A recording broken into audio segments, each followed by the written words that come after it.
اپنی حالت پہ غور کرو. ہمیں اپنی حالت پہ غور کرنے کے لیے باقاعدہ طور پہ اہتمام کرنا چاہیے. ہمارے حضرت ڈاکٹر صاحب رحمۃ اللہ فرمایا کرتے تھے کہ اے انسان تو اپنی ابتدا اور انتہا پہ غور کیا کر. ہمیں فرماتے تھے تم اپنی ابتدا اور انتہا پہ غور کیا کرو. تم ابتدا میں پانی کا ایک ناپاک قطرہ تھے اور تم اپنی انتہا میں ایک مردار ہوگے جو چورا چورا ہو جائے گا. کیا ہماری ابتدا اور انتہا ہے؟ ہماری کیا اوقات ہے بھائی؟ ہم کیا ہیں؟ آپ خود سوچو.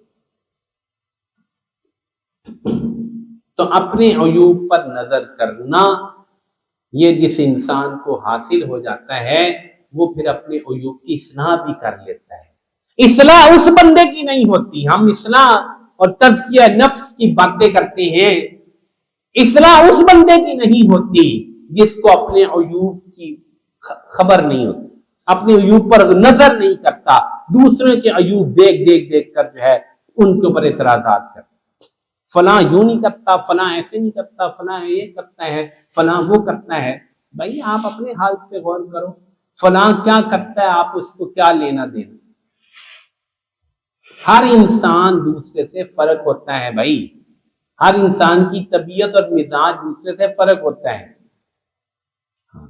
اس لیے ایک اصول ہے، اپنے کام سے کام رکھو، دوسروں کو ان کے کام کرنے دو. جب ہم اس اصول کو ترک کرتے ہیں، دوسروں کے عیب ہمیں نظر آتے ہیں، ہم ہمیشہ پریشان رہتے ہیں، ہمیشہ پریشان رہتے ہیں.